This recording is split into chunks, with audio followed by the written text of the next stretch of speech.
What is up, Ravens flock?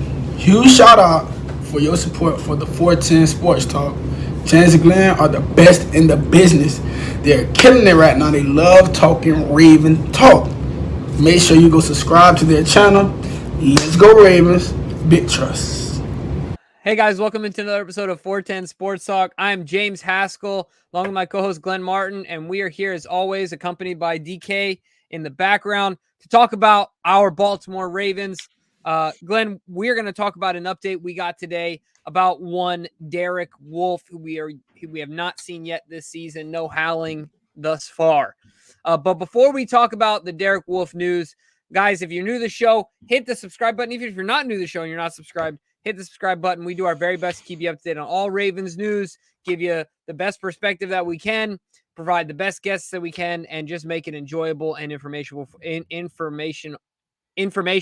right? Yes. Sounds for right? you guys. Yeah. It's been a long day. But either way, make sure you hit the subscribe button, leave your comments below, and give us a like. But Glenn, the news is simply what about one Derek Wolfe? Derek Wolfe will not be playing this season for the Baltimore Ravens or for Shutting anyone it down, huh? for that matter. Yes, the back injury has proven too much for Derek Wolfe to overcome, and he will miss the remainder of the season. Disappointing, considering he was, just a couple weeks ago activated to return to practice, and the thought and feeling was that he would ultimately return to the field. But then I don't know if it was, I think it was labeled as a setback, but I could be wrong there. But he had something where he was then forced back out again, and it was only a matter of time before we got this news that he is going to be placed. He's actually already placed, as far as I can see here, on the IR, and he is now the third highest paid player on the IR for the Baltimore Ravens, behind Ronnie Stanley and Marcus Peters. Boy, that is $35 million is sitting on the IR, not able to be used by the Baltimore Ravens, but still very much so counting against their cap number. Yeah, perfect. Yeah, exactly great, where we right? want to be, right? This is what we were planning on. Jeez. It just keeps coming, man. One hit after another. This is really unfortunate. It's an unfortunate thing because I know people were really excited to get Wolfe back, along with Boyle back, along with Watkins back. Like, that was the big wind in our sails, and what everyone was saying when we didn't make a move at the trade deadline. But wait, look at all these acquisitions. We're getting Derek Wolfe and Nick Boyle and Sammy Watkins. And what happens? Derek Wolfe ain't playing. We haven't seen Nick Boyle yet. And Sammy Watkins fumbled the football on a slant. And he lost the ball in the air that would have been a touchdown. Yeah, looked like he was completely disinterested. And so, yeah, I mean, this is a tough one because it's just one of those salt in the wound type things. I mean, Lamar Jackson is still Lamar Jackson, and I'm still expecting the Ravens to be competitive and good and make a run and give it their best shot to go to the playoffs, while I think the Dolphins game potentially could come back to haunt us. But Glenn, what are your feelings on the Derek Wolfe news? Did you see it coming? I did once the setback occurred. Then I knew, but no. I mean, I was hopeful. I was hopeful that he would. He played so well last year that I was hoping we got some semblance of what we saw from him last year, and if that was the case, that would be a huge boost to the interior of the defense. And I mean, he would have helped in multiple ways. He wouldn't have just been a guy that could have helped, shore up a run defense that's hasn't been what we come to expect from Baltimore, from the Baltimore Ravens, but also provide some pass rush need as well on the inside. And so now neither are coming. Brandon Williams is still battling a shoulder injury, missed last week's game. So really it's just Calais, as far as the Monstars in the middle there that's holding down the fort. And he's of course got Broderick Washington and Metabike's still been out there, although he's been a little bit dinged up as of late. Mm-hmm. But I mean, it's just disappointing. I mean, it's just every week we have to come on here and talk about another big time contributor going on the IR list, and it's just it wears on you. And I think guys aren't even making it on the field to get hurt at this point. They're getting, what I mean, he never seen him yet. Right, it's just crazy to think about.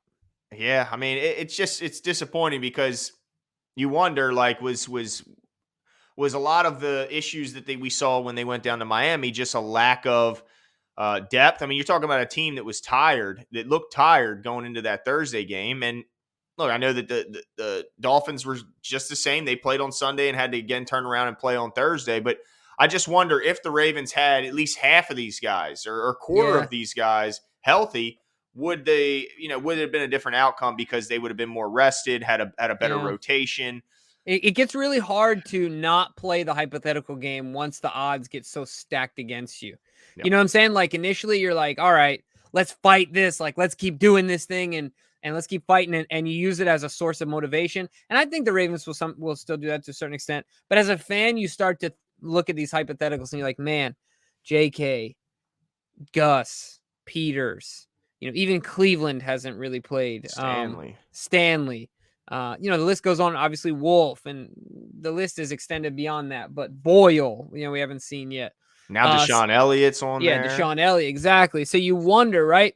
But this is the real question, Glenn. I just want to touch on this briefly. What the heck is this defensive line going to look like next year? Because we'll get into Wolf's contract, but Calais Campbell, as good as he's been playing, I don't think, and people might not say he's been playing well, but if you watch the tape, Calais Campbell's playing some good football. And Brandon Williams is gone because he's going to be a free agent. I highly doubt that he returns. Same thing with Calais Campbell because I think he hangs him up. Yeah. I think after the season, he's done. I mean, you never know, but I think he's done. And then Derek Wolfe is 31. I think he'll be 32 next year. So he's on the wrong end of 30 for a football player. And so what the heck is this defensive line going to look like next year? I know I'm looking ahead, but no, I mean, I think you have to. I think we can count on some of the young guys, right? So I think Metabike will be here. Broderick Washington will be here. But outside of those guys, I don't know if you can guarantee anybody else. I mean, you got Big Jelly Ellis in there right now, who's playing a pretty important role right now, but I don't think he's signed beyond this year as far as guarantees go. So there's no, obviously, I mean, I'm sure they'd like to have him back. He's a guy they can usually get for a pretty decent price. He's not a guy that's really going to break the bank.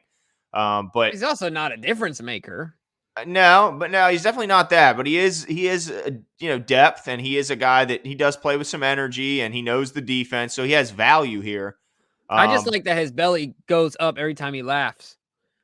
Yeah, who doesn't like a jolly fella? It cracks me up every time. Yeah, I mean, he's certainly jolly, but is there any way we cut Derek Wolfe?